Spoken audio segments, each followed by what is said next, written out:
Yeah, so Apple in the EU only is allowing alternative app marketplaces to exist on iOS now. Getting rid of like these artificial restrictions on devices that are so important to people's lives, like their phones, for example, is uh, I think it's a really positive move overall, and that's probably part of the reason the EU is focusing on this kind of thing rather than other platforms. Yeah. And I think on that note, what people really miss is that this is very artificial. And I already touched on this in this podcast, but because now Apple really has created a situation where, especially people in the Apple ecosystem, this is like bad news to them almost. They're thinking, wait, this is going to be inconvenient for me. I actually love what Apple does.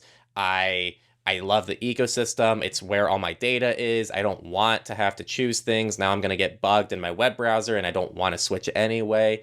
But people need to really remember that Apple artificially created this situation.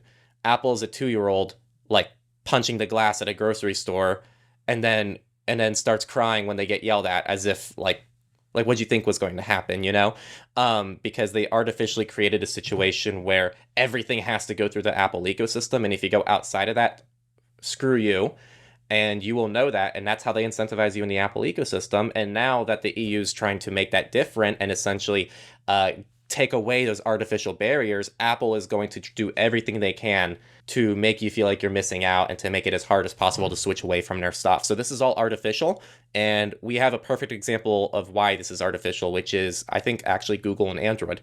You can download stock Android, and by default, it does go through the Google ecosystem. You have the Google Play Store, you have Google backups and stuff built into the operating system, and that's definitely the easiest, most efficient way to go on Android is through Google's ecosystem. And I think that's what most people do, just like how most people use Apple products. The difference is on Android, you can install a third party app store and still be a part of the Google ecosystem. You can also use different backup systems that are all local and they don't go through Google whatsoever. You can actually plug in your Google device to a computer and actually drag your files off of it very easily. Crazy concept. So it's little things like this that people really like. I think people are looking at this very narrow mindedly at the moment, myself included at times, which is like, oh, wow, this kind of sucks. Like, I don't want this to happen. But when you zoom out, you realize that this is a situation Apple's created for the last 10 plus years that they're now being punished for, and they're doing everything possible to make it seem like it's not their problem. It is their problem. They created this problem themselves. And I think that's what people really need to keep in mind on my end. What do you expect from here?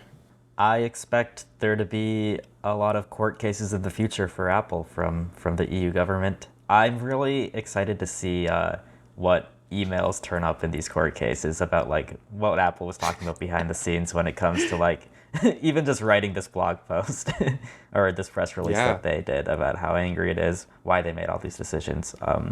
If we get insight into any of that, that'll be interesting. But it's definitely pretty mixed news for me. It's a good thing that the EU is making these regulations that are affecting change, but the change that we're seeing right now at this moment isn't exactly a super great experience for developers or users right now because Apple is really fighting against this kind of thing.